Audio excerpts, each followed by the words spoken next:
মাইয়ারা কোনোদিন বাপের বোঝা হয় না। মাইয়ারা বাপের মাথার মুকুট, ছোট লোকের বাচ্চা। মনা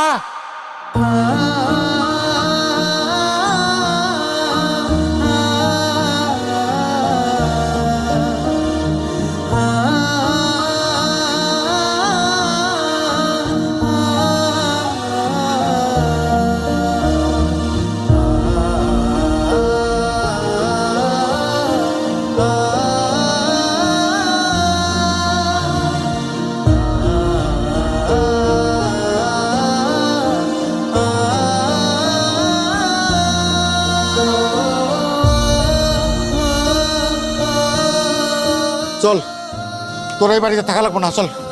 কই লয়ে যাবেন আপনি মাইয়ারে? আপনি হুট করে এসে কইবেন আর আমরা যাইতে দিব।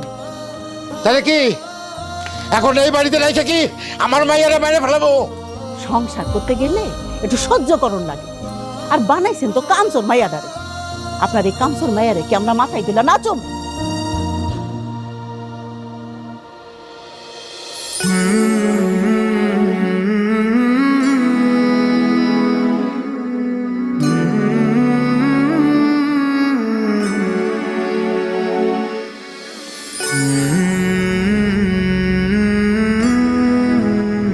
যে মাইয়া পরীক্ষায় ফেল করছে, আপনারাই বুঝেন কত অমনোযোগী। রান্নায় অমনোযোগী, কাপড় ধোয় অমনোযোগী, বাড়ির বেবাক কামে অমনোযোগী। বেয়ান সাহেব, আসলে নতুন নতুন সংসারে গেছে তো, আস্তে আস্তে দেখবেন সব ঠিক হয়ে গেছে। তাছাড়া ওর বাপে একটু বেশি আদর যত্ন দিয়ে মানুষ করছে, মেয়েরে তেমন কাজ কাম শিখতে পারে নাই। এই জন্যই তো এই অবস্থা। জন্মের পর যদি শিক্ষা বিচার না করে ঘরের কাম কাজ শিখাইতেন, তাহলে আজকে এই দিন দেখতে হতো না। আমরা ভালো মানুষ দেখা নিতে আইছি। আমাকে জায়গায় অন্য কেউ হইলে গার ধরে বাবার বাড়িতে পাঠাই দিত। এরকম মাথার বোঝা নিয়ে কেউ সংসার করতো না। এই ময়না, চলো, এই নাটক বাদ দাও, বাড়িতে চলো।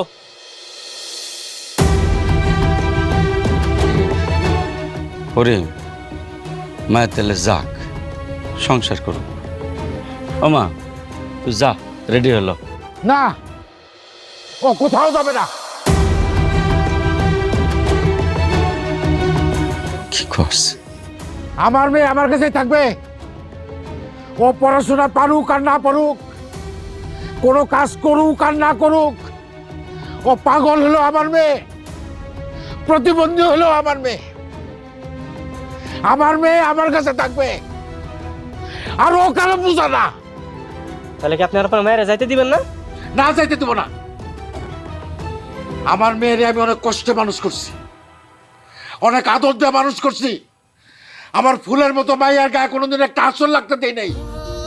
সেই মাইয়ারে তোরা গরম খুন্তি দিয়ে শেখা দিছস।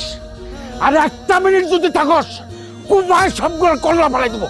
ওই আমার দাও করে, আমার দাও দে। করিম, শান্ত হ। চল পিয়াস, এত বড় অপমানি দেশে মাইয়ার অভাব নাই। এই বাইরে তোরা শুনছস কি কইছে?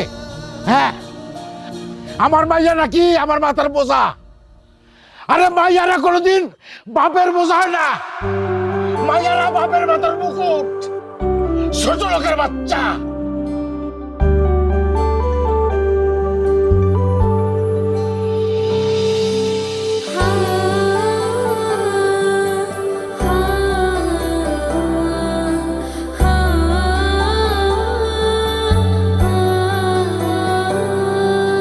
দুটো শার্ট এক জোড়া জুতো